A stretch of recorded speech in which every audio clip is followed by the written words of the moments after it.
Estamos con Enrique Iglesias, que es vocal vecino del PP en la Junta Municipal del Distrito Centro, y además es una persona que nos va a hablar, yo creo que de algo muy interesante, sinceramente, y es cómo se está integrando el pueblo gitano aquí en España y concretamente en la Comunidad de Madrid. Enrique, ¿cómo estás? Pues muy buenos días, encantado, es un placer estar con vosotros. El pasado 8 de abril fue el festejo del pueblo gitano. ¿Cómo lo viviste? ¿Cómo fue? Pues lo vivimos como casi todas las familias gitanas, y muchas ya no gitanas, que conocen este día, que es un día que se celebra en todo el mundo, y sobre todo en los países donde hay presencia de comunidad gitana.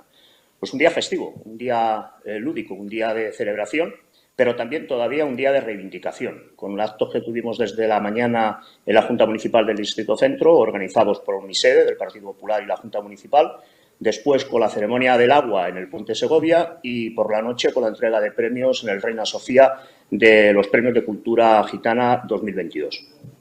Eh, Usted también es vecino, ¿no?, del barrio madrileño de Embajadores, que es un barrio que tiene una gran presencia del colectivo gitano. Me gustaría que me comentaras cómo evolucionó esto, la integración del pueblo gitano en los últimos 30 años, porque a día de hoy, a pesar de que la sociedad pues, es mucho más liberal, mucho más inclusiva y acogedora, sí que es cierto que a veces al escuchar hablar de gitanos pensamos en nos van a atracar, pensamos en muchos prejuicios, en muchos estigmas que, insisto, están ya pasando, como es normal, pero que aún quedan, aún persisten.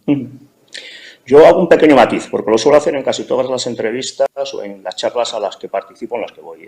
A mí me gusta más la palabra de incorporación que de integración, Sí. porque una integración en una mayoría siempre es una disolución. En cambio, una incorporación es el respeto a una idiosincrasia participando de una sociedad mayoritaria. Partiendo de esta base, bueno, pues la evolución en mi zona, que es el barrio de Embajadores, en el Distrito Centro, que además presumo de ser una familia castiza, una familia gitana castiza, de 4 generaciones al menos que conozcamos, ha sido tremenda en los últimos 30 años. Probablemente sea el avance más significativo incluso en el cúmulo de décadas anteriores de los 70 o 80 últimos años. Por el acceso a la educación. El acceso a la educación permite que haya un acceso a la vivienda y, por lo tanto, ese acceso a la vivienda es lo que se llama sociológicamente, hay una higiene cubierta y, por lo tanto, hay una incorporación. Somos los grandes desconocidos. Efectivamente, somos la minoría nacional de este país, llevamos más de 600 años en la península ibérica, pero somos todavía los grandes desconocidos. Y los estereotipos se rompen, los prejuicios se rompen, dándonos a conocer. También haría un llamamiento bueno, pues al Ministerio de Educación para que empiece desde el Gobierno de España, si de verdad tiene voluntad, no solamente de palabra, que la tenga de hechos, que incorpore cuadernos curriculares para que la historia del pueblo gitano, que es la historia de la minoría nacional de este país, insisto, sea conocida no en las facultades de historia, sino desde la enseñanza más básica. ¿Sigue habiendo diáspora del pueblo gitano en la actualidad, Enrique?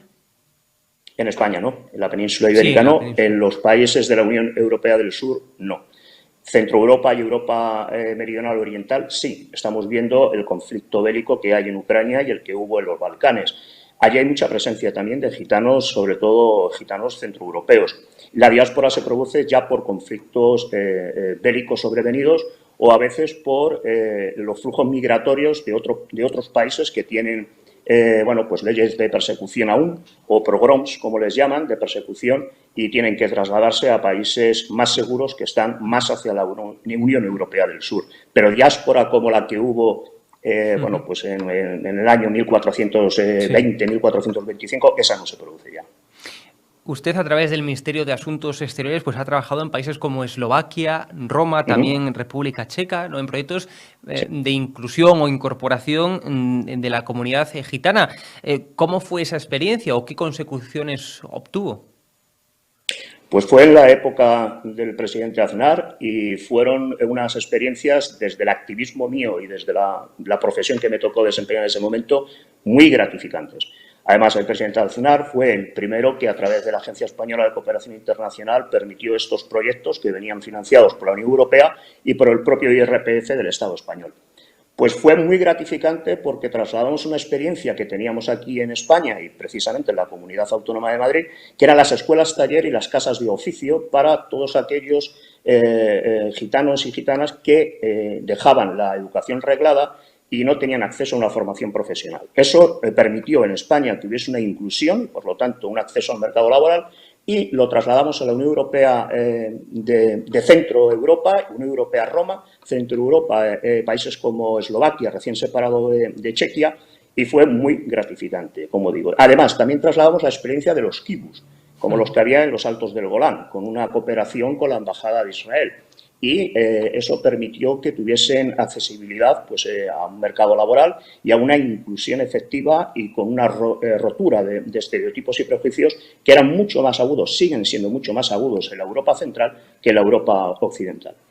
Y para concluir, en el presente, en los tiempos actuales, ¿qué tan difícil es preservar los valores de una minoría étnica como es la gitana? ¿Qué tan fácil es en la actualidad ser gitano? Pues preservar nuestros valores son unos valores que también tenía la comunidad no gitana, que se han ido perdiendo con una evolución que para mí es un poco drástica. Los valores principales que tiene el pueblo gitano y que sigue conservando son el respeto a los mayores como referente de una unidad familiar, son la piedra angular de la constitución de la familia, son además, al tener nosotros una cultura ágrafa y no haber literatura, los transmisores de nuestra propia cultura. Si aún seguimos perdurando, es por ellos. Y después la protección de la infancia, la protección de los niños. Es el futuro de cualquier sociedad. Y entonces, en esos pilares, en esos dos polos, se basa lo que es la cultura gitana y se trata siempre de preservar. Es algo que también ocurría en la sociedad mayoritaria no gitana y que se ha perdido. Es muy difícil que un anciano gitano muera en una residencia o en cualquier sitio de acogida teniendo familiares, ¿no? Se intenta, se trata por todos los medios de que esté sus últimos días de vida rodeados de toda su familia, de todos sus seres queridos, y esa es la unidad familiar. Eso es principalmente, esa es la idiosincrasia del pueblo gitano, y eso es principalmente lo que se defiende, y yo creo que gracias a eso fuimos contemporáneos de moriscos y judíos y seguimos todavía en la península ibérica y en Europa gracias a ese respeto a los mayores y esa protección de los menores. Enrique Iglesias, en primer lugar, enhorabuena por el trabajo que haces, yo creo que es fundamental. Y además, pues muchas gracias por estar con nosotros aquí en Prestige Digital. Un placer. Muchas gracias a vosotros, ya sabéis dónde estamos, la sede del Partido Popular en el centro a vuestra disposición. Muchas gracias.